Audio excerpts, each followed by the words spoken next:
Welcome to this lesson on phenotype, one of the fundamental concepts in heredity. Phenotype refers to the observable traits that we can see and measure in living organisms. Throughout this video, we'll explore how genes interact with the environment to produce the characteristics we observe in all forms of life. Phenotype is defined as the observable characteristics of an organism that result from the interaction between its genotype and the environment. In simpler terms, it's everything we can actually see, measure, or detect about a living thing. This includes physical features like height and eye color, as well as traits we can't see directly, like blood type or enzyme activity. The key point is that phenotype is not determined by genes alone, but rather by how genes interact with environmental factors. Observable traits can be grouped into four main categories. Physical traits are the most obvious ones, including eye color, hair color, height, and skin tone. Biochemical traits involve the chemical processes in our bodies, such as blood type, enzyme activity, and protein levels. Behavioral traits encompass both instincts and learned behaviors, as well as how organisms respond to their environment. Finally, physiological traits relate to how the body functions, including metabolism rate and disease resistance. All of these categories together make up an organism's complete phenotype. There's a simple formula that helps us understand how phenotype develops. Genotype plus environment equals phenotype. Your genotype is your genetic makeup, the DNA you inherited from your parents. The environment includes all external factors you're exposed to throughout your life. When these two interact, they produce your phenotype, the traits you actually express. This formula is crucial because it shows that genes alone don't determine who you are. Environmental factors play an equally important role in shaping observable characteristics. Let's look at a concrete example: human height. On the genotype side, you might inherit genes for tall stature from your parents. These genes contain the instructions that could potentially make you tall.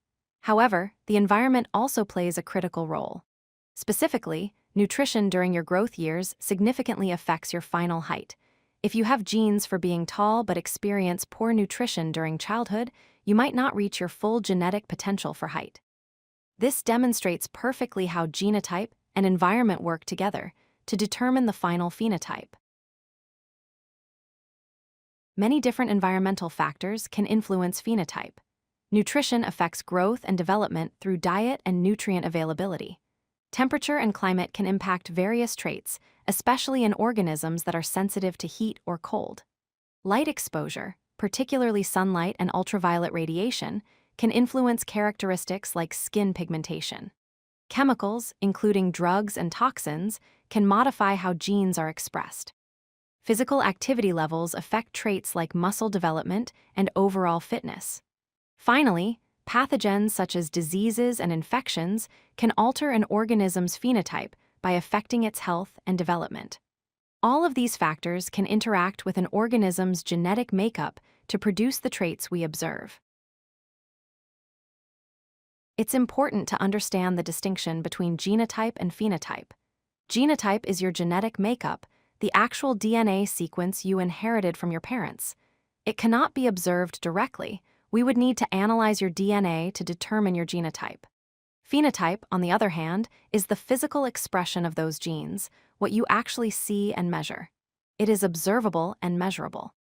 For example, you can't see someone's genes for eye color just by looking at them, but you can observe their actual eye color. The genotype provides the potential, while the phenotype is the realized outcome of that potential interacting with the environment. Let's review the most important points about phenotype. First, phenotype is the visible outcome of genetic and environmental interaction. Second, the same genotype can produce different phenotypes in different environments, which explains why identical twins can have subtle differences. Third, understanding phenotypes helps us study inheritance patterns and evolution, making it a crucial concept in biology. Finally, while environmental factors can modify phenotypes, they cannot change the underlying genes themselves. This means environmental changes affect only the individual, not the genetic information passed to offspring. Understanding phenotype is essential for grasping how traits are inherited and expressed across generations. If you like this video, hit that like button and don't forget to subscribe. Visit codelucky.com for more such useful content.